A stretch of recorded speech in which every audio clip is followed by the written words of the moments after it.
I regard mentoring as an opportunity to identify an individual who's going to be dedicated to you, to bounce off any ideas you have about strategy.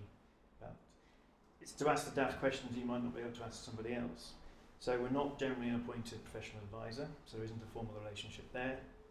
We're not generally a free resource for what business is, but we are there to be that sounding board, if you like, to ask any other questions you might have and to get involved with the business.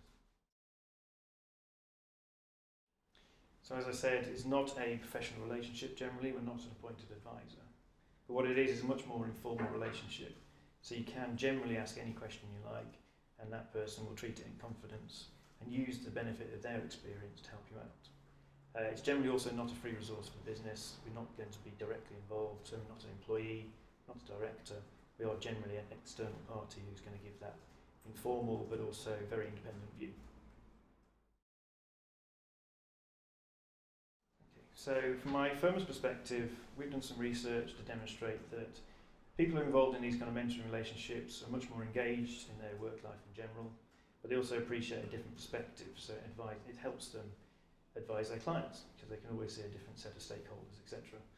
From a personal perspective, I'm very interested in working with private businesses, so it was great to get involved with Rosie's business and really learn about what it makes it tick, where it needs to go, what she's trying to achieve. But also it gave me that appreciation of a different set of stakeholders. Work with a lot of private businesses who are interested in profit, shareholders, the usual kind of things. And while social entrepreneurs obviously have to be involved with those as well, there's a different set of stakeholders and much more wider impact on society in general. Before you start a mentoring relationship, I think it's important to establish why you're actually approaching a mentor in the first place.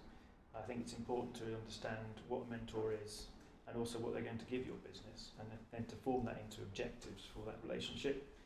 So you've got to have a clear view of what you're trying to achieve, you've got to have a clear view of what your product's going to be, how you're going to interact with the market. You've got to bring ideas to that table, because what the mentor won't do is create your business plan for you. They will critique it, they will give their view of what they've seen elsewhere, but they're not going to write it for you. So it's very important to come with some good, clear objectives about what you're trying to achieve.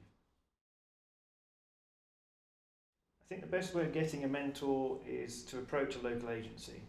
A lot of them now have very established relationships with local professional firms, or they're at least developing them, so they will be able to better match you and your business to a mentor at a professional firm. They will also consider whether you're actually ready for a mentor yet, which is, as I said before, is very important, and you need to have clearly thought that through before you do start that relationship.